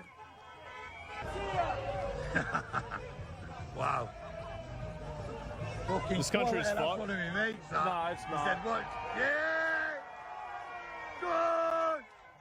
Now, for me, I find the psychology of everything that's happening in Britain at the moment really fascinating. And what you see here is a police officer trying to stop a guy who's completely exposed. He can easily be identified. A lot of the policemen are immigrants as well. I think police officers just don't want to get recorded on like some political thing and then like have that be used. I mean, again, like I'm not like they're just functionaries, right? They're functionaries.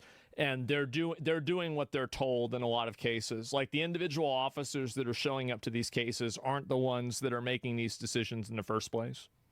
Putting a flag up, and the guy says, no, I'm still going to do it. That's a real sign of psychological defiance, and I think you can really learn something about the mood of the country, or at least large groups of the country. It's insane after COVID mandates and vaccines too. People are no longer going to behave after what happened. Exactly. No, I think that COVID was a massive breach of trust between the government and the people, and you're seeing that be manifested everywhere, and I think this is one example of it right here.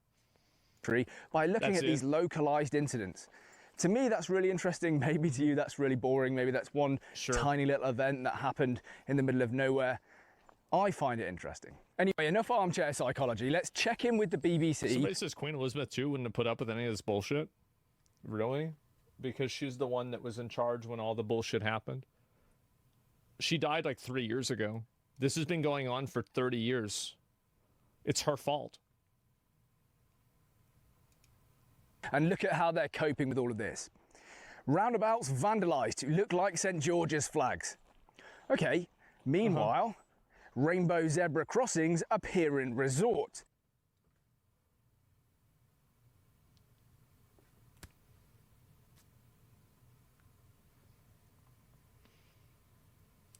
Oh, man. Wow. That's pretty bad, isn't it?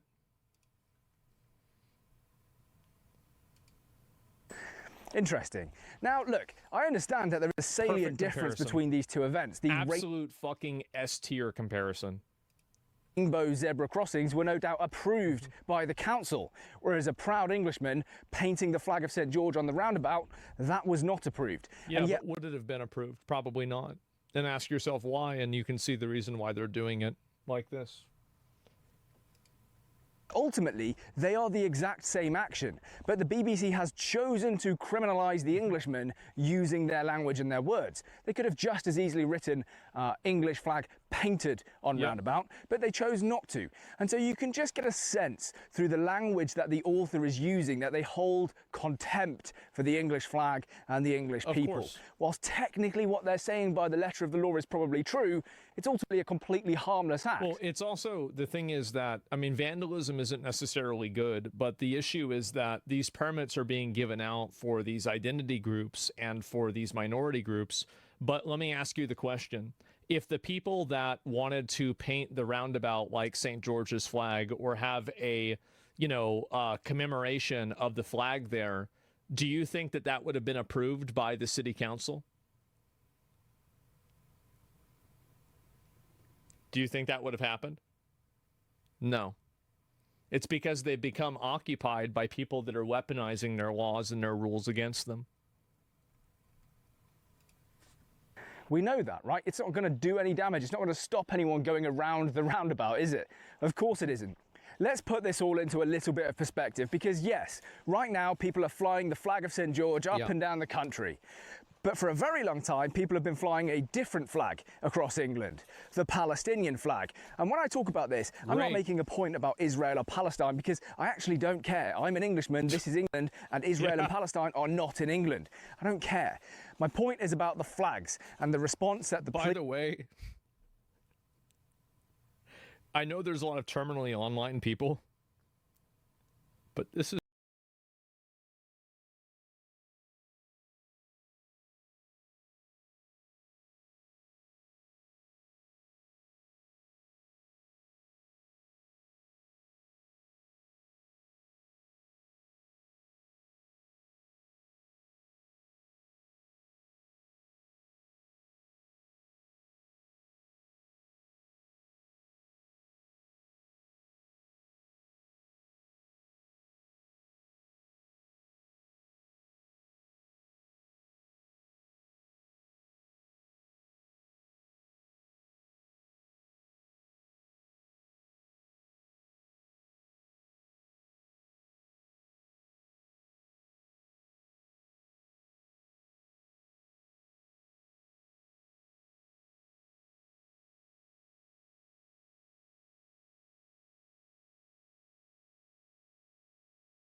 vigilante justice is that when, let's say, for example, these people are doing this and nothing happens to them whenever they're flying out these foreign flags, but whenever you're flying the nation's flags, you get in trouble. Well, there you go.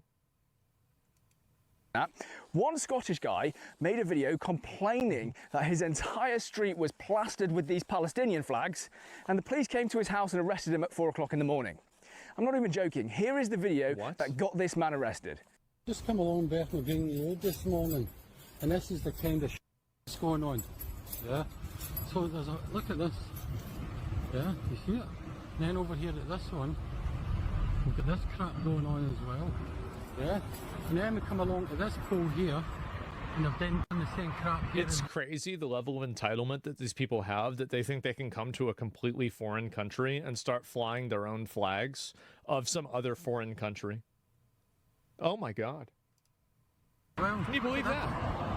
Like I said, that video had the guy arrested at 4 o'clock in the morning. Now, that was a year ago. And I think the mood of the country and, in fact, the mood of policing has changed since then.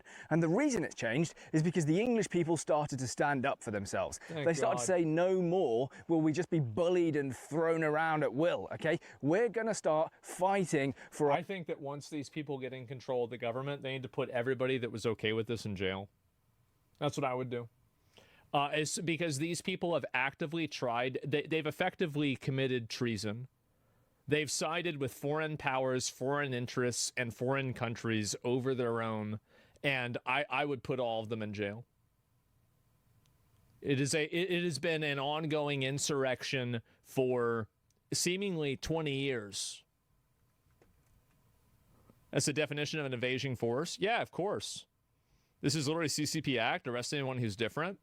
You're not going to try to, like, I mean, I understand, like, you're going to try to, like, oh, but, like, what about this other thing? That doesn't work on me. It doesn't work. Yep.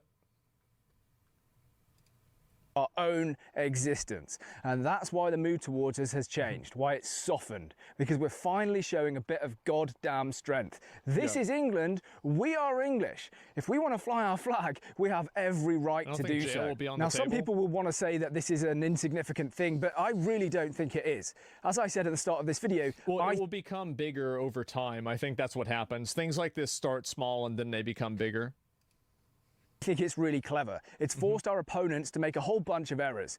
The first style of error that we saw with Kehinde Andrews is when people have to come out and say, I don't like you, I don't like your history, I don't like your culture, I don't like your flag. Okay, so now they're just exposed, and we look at that and we go, okay, well, at least I know what you don't like, and it's me, so I guess I also don't like you back. The other style of error is the one that Keir Starmer has made, because Keir Starmer's had to come out and say, oh, I support this. I like seeing the flag of St. George flying. A patriot who backs the flying of the flag, says Downing Street, sure. Over England. Does he really? I suspect not. But he has to say it. He's the Prime Minister. How can he not say that he wants to see the flag of England flying in England? And yet some of the people who vote Labour, right, are going to be quite angry about that. Some of the radical leftists are going to be really unhappy with what's going on here with the flag flying everywhere. So that's another forced error. And finally, the councils and the police who are trying to stop these flags going up, look, that is going to push more and more people to the right wing. They're going to be radical. Of course it will. Because, like, if you can't fly your own flag in your own country, but you can have the flag of another country be flown and you're not allowed to criticize it or you get arrested, this is an invasion. It's treason. Like, again, like, I think that the ultimate outcome for this is going to be extremely hostile. And I feel like it's so obvious. How can somebody not think that's what's going to happen? It's occupation? Yeah, exactly. By that, because they're going to look at it and they're going to just think to themselves, why am I not allowed to fly the flag of St. George, my own nation's flag, in my own nation? That's absolutely ridiculous. That makes no sense. And then they're going to start to understand it. They're going to start to look at it and go, there really is a two-tier system, isn't there? Because Palestinian flags are allowed to fly everywhere, but the flag... That's the issue, is if they didn't allow any flags, nobody would be complaining. The problem is they allowed some flags because they didn't want to have the bad optics of taking those flags down because they were afraid of offending that group of people.